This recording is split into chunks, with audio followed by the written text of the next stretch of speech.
Shall we turn to Romans chapter 13? Romans chapter 13 verses 1 to 7. Let me read for you. Let every person be subject to the governing authorities.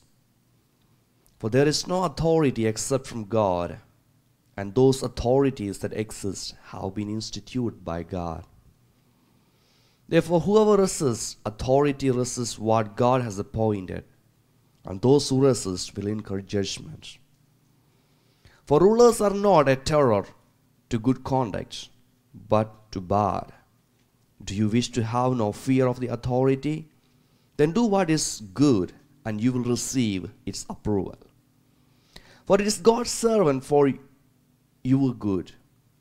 But if you do what is wrong, you should be afraid, for the authority does not bear the sword in vain. It is the servant of God to execute wrath on the wrongdoer. Therefore one must be subject not only because of wrath, but also because of conscience. For the same reason you also pay taxes, for the authorities are God's servants, busy with this very thing. Pay to all what is due to them, taxes to whom taxes are due, revenue to whom revenue is due, respect to whom respect is due, honor to whom honor is due. I want to read another passage which is related to this before we proceed to the sermons. Turn with me to 1 Peter chapter 2, verses 13 and 14. 1 Peter chapter 2, verses 13 and 14. Let me read for you. Verse 13, for the Lord's sake, accept the authority of every human institution, whether of the emperor as supreme, or of governors as sent by him to punish those who do wrong and to praise those who do right.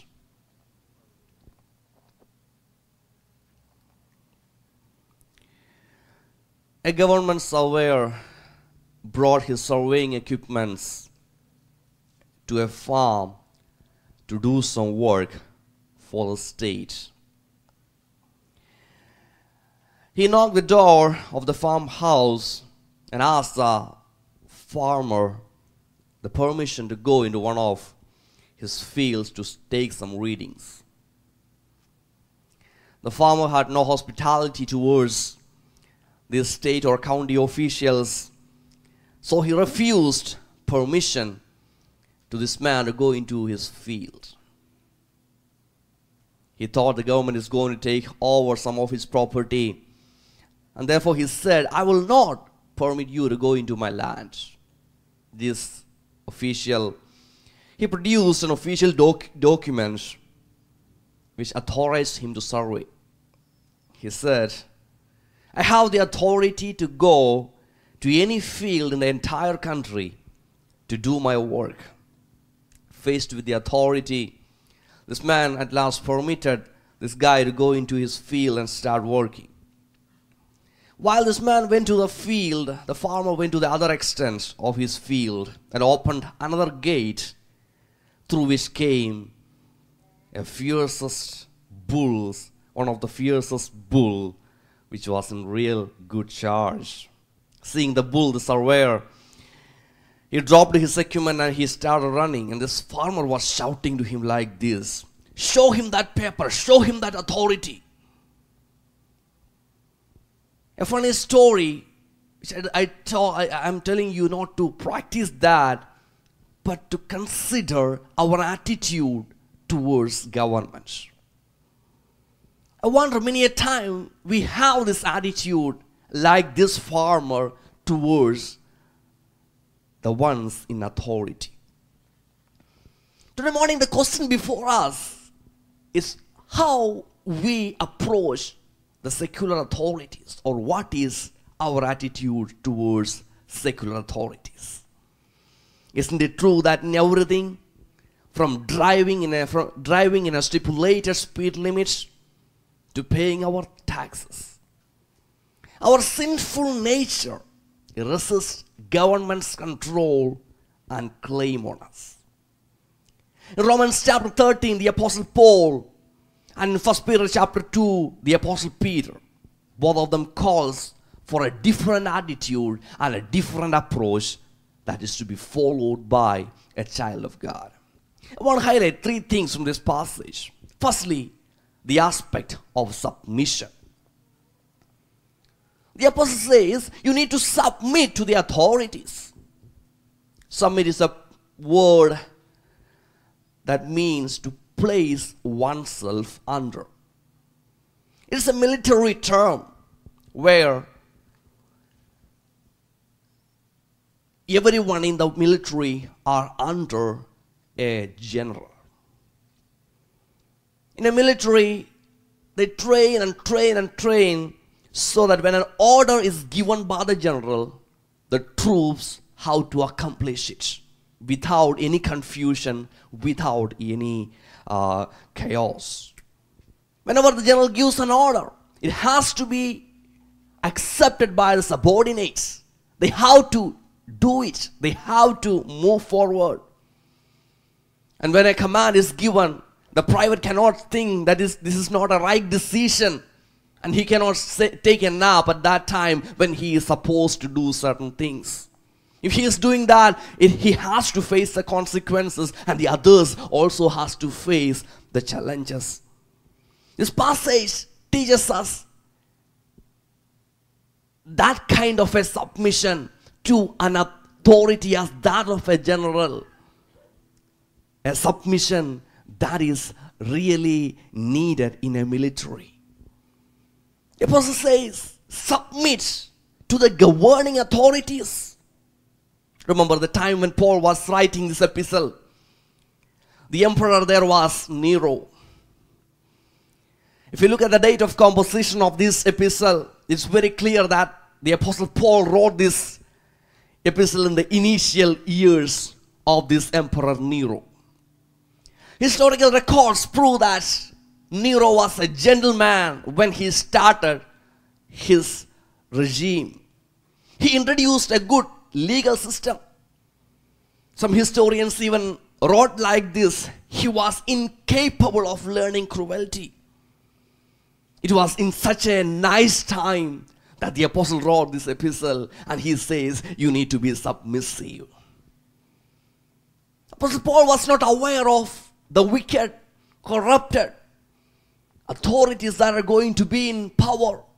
He knows things may happen like that, but still in the Spirit of God he wrote you need to be submit to the authorities.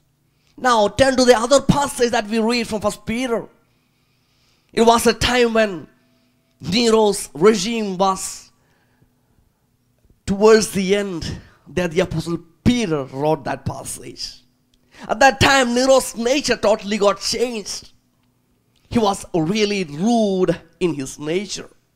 Historical record says that he took pleasure in killing Christians.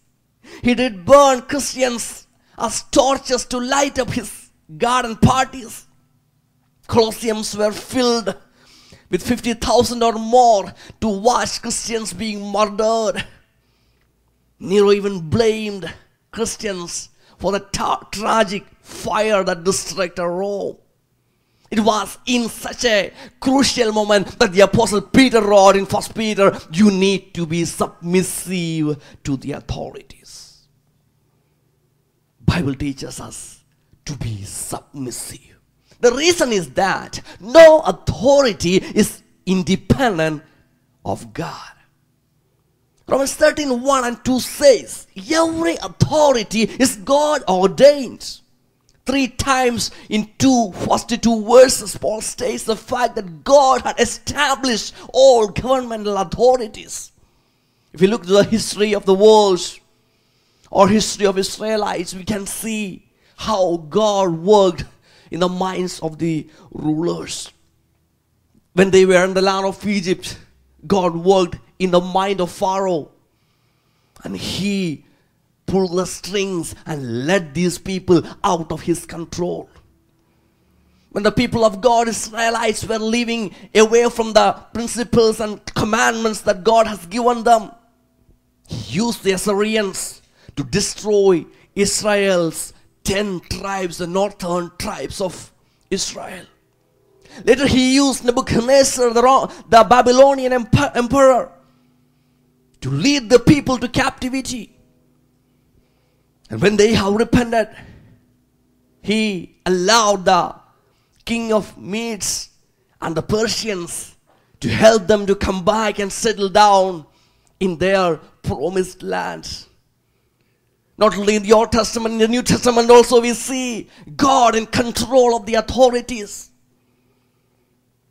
When Augustus Caesar issued a decree that the census should be taken of all the people in the entire Roman world, it was not something accidental. God was planning the birth of Jesus in Bethlehem as per the prophetical writings. God was working in the heart of the authorities.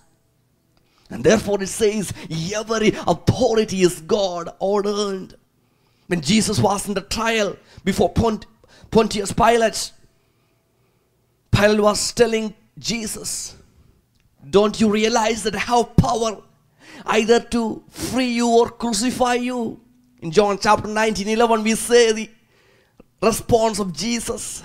He says, you would have no power over me if it were not given to you from above. Yes, the power is given to the people or the rulers by God. There might be a question in our minds, then what about the wicked governments? What about Adolf Hitler? What about the corrupted, cruel rulers who rule the world? Yes, God is the one who gave them the authority, but because of their sinful nature, as sinful human beings, they took that power and authority and apparently abused their responsibilities. Remember, friends, whether a government is good or bad, whether our candidate is elected or not, whether we agree with the government or not, we have to submit to the government authorities because it has been established by God. Submission of human authority is not based upon our respect of a person, but over his office. The command for submission has nothing to do with the ruler and everything to do with the spiritual condition of a believer.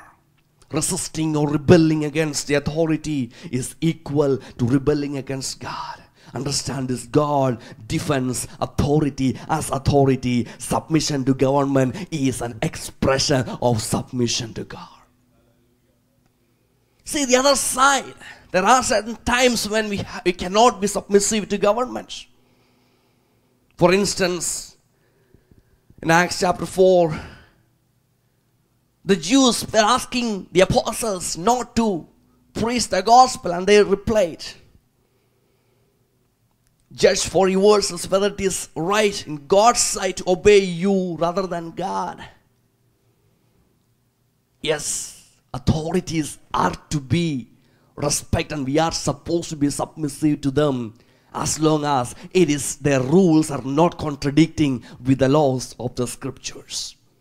Now we are dealing with Romans 13, where the apostle says there is a need of submissiveness to government. And he says there is something behind that. There's a consequence of waiting if you are not submissive. The civil authorities are going to punish you if you are not submissive. If you break the speed limit, you may have to pay a ticket. Or if you are doing something wrong in the country, you might have to face its consequences. The consequence of punishment is there. A worldly man, he observes the law or obeys the law because of this fear of punishment. But for a Christian, the motivation for submission or submissiveness is not the fear of punishment. The motivation for obedience is holding a clear conscience. Holding a clear conscience before God. Conscience is the internal standard defining right or wrong. It is present in everyone. I once explained it like this. In our heart, if we take our mind as a heart, a fleshly heart, the conscience is like a solid triangle that rotates whenever we commit something wrong. The solid triangles yet just prick our flesh, and it is telling us that is wrong, that is wrong. That is called the prick of conscience. Some people term it as the guilty conscience. There was a letter that came to IRS, and this man wrote like this: "Dear sirs, I've been unable to sleep lately because I've cheated last 3 years of my income tax, and closed with this is a check of 500. If I cannot still sleep, I will send the rest of the money." The guilty conscience, that is what making him to write that check. But today morning, the conscience that is referred here is not a conscience like that of an ordinary person. It's a conscience before God. We need to have a fear of God. We need to think of certain things in the light of the perspective of God. A man of God said like this: "You see, if I'm traveling down a lonely piece of road in the late hours of night, I may be absolutely confident that there is no policeman in the sight. But my conscience before God convicts me not to do something bad or not to go beyond a speed limit. My sin will never miss the scrutiny of His all-seeing eye. Even when fear of punishment is no factor, I do not desire to grieve my heavenly Father with civil disobedience." See the heart of a man of God. He says, "I will not drive beyond a speed limit because my God is watching over me." It's not the police officer, but my God is watching over me, and therefore I will keep the speed. I want a clear conscience before God. I don't want to be a person who disobey the laws. Paul is like, be submissive to the government. Let your conscience before God be clear and live without fear. The other day I was traveling through 518.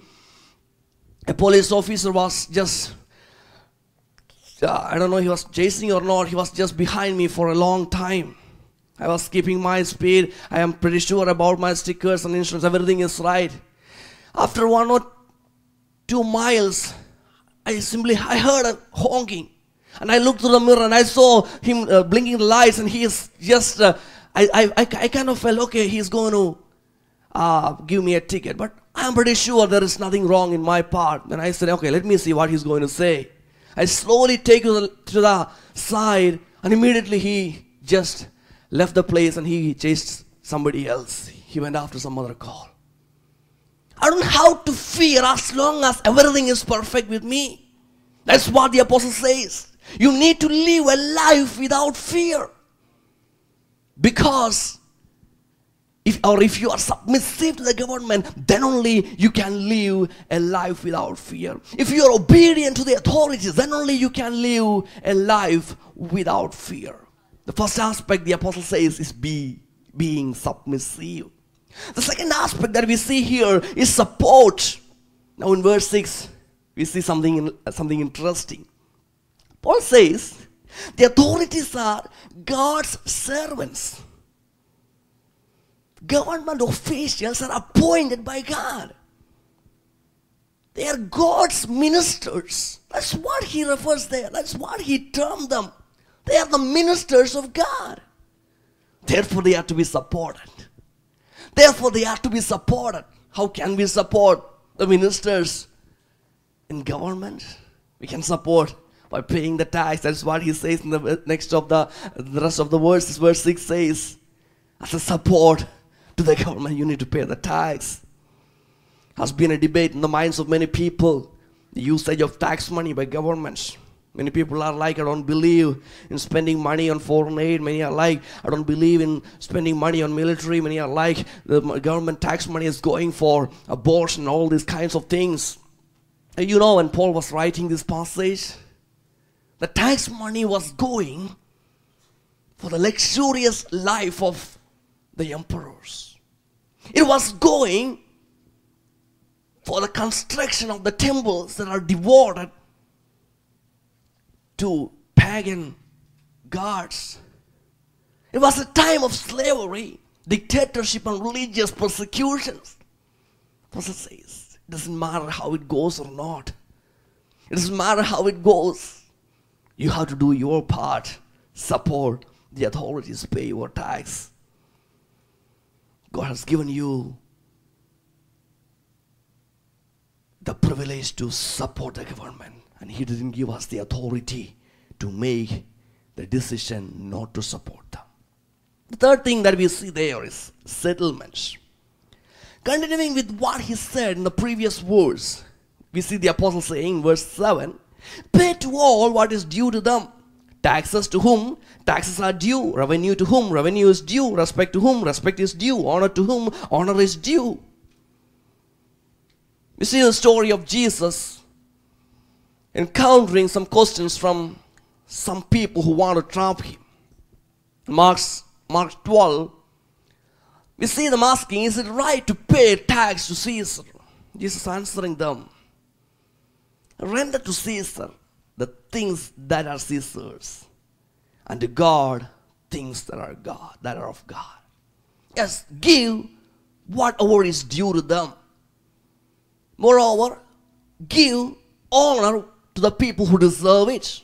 If you go to a court, you have to address the judge as your honor. That's the way. Give respect or show respect to the people in charge. But I want to look at this passage another way. Settling the debts. That is kind of an emphasis that we see here. Due, whatever is due, settle that. Pay all that is due to the people whom you owe.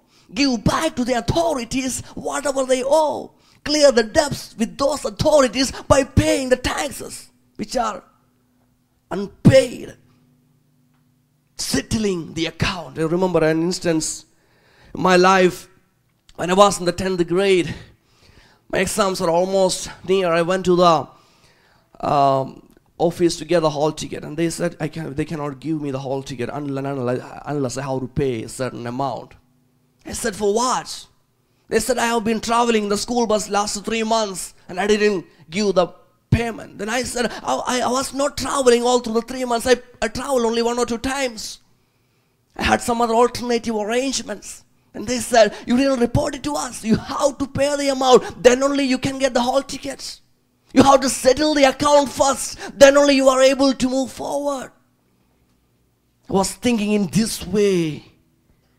It was in a school that I was asked to go back to my house and bring the money and then pay the debt and then get the hall ticket. But when we go to heaven, when we are at the gate of heavens, God is not going to ask you, go and settle with that brother. Go and settle with that person to whom you had certain things.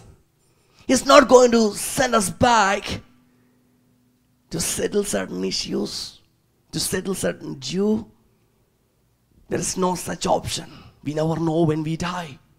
We never know when we are going to heaven. The only option before us to settle when we are alive. The only option before us to settle when we are in this earth. Settle everything when we are alive. Throughout the entire passage, the Apostle Paul is like, let your attitude never be like that person who chased that surveyor with that bull. He is like, let your attitude be molded by the Holy Spirit. Let that Christ-like attitude develop in your hearts, and let your lives be submissive to the government. Let your life be supportive to them. Let your lives be settling the accounts which are due.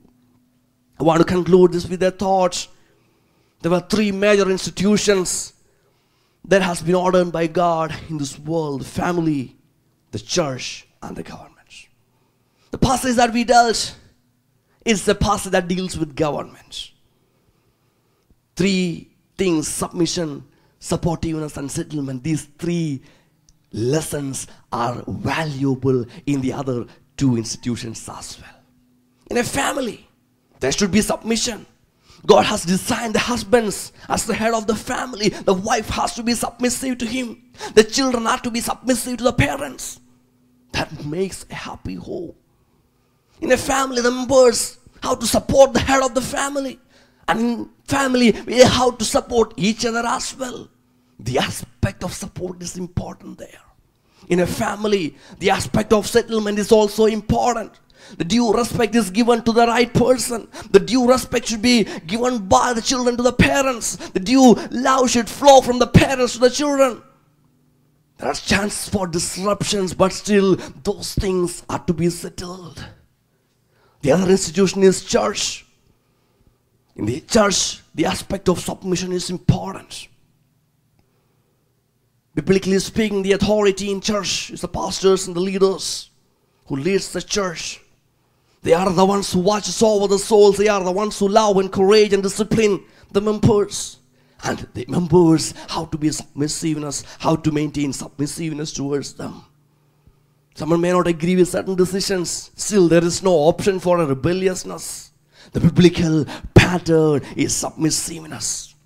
We are not supposed to, or if we are supposed to support or be submissive to the wicked, cruel government authorities. If that is the case, how much more we are supposed to submit the children of God, the leaders within the church. The aspect of submissiveness, the aspect of support is important there. For the functioning of a church, the support of the members is needed. We are collectively doing things. Everyone's contribution is important. And finally, in a church, there is the importance of settlement as well. Pay the due respect to the ones who owe it. Settle the accounts if there is anything due. Settle any dispute if there is anything to be settled. Understand this, as I said earlier, at the entrance of the gate of heaven, we won't be getting another chance to settle it. Or we never know when we are going to die. At that time, we won't be getting a chance to settle everything. Settle, support, and be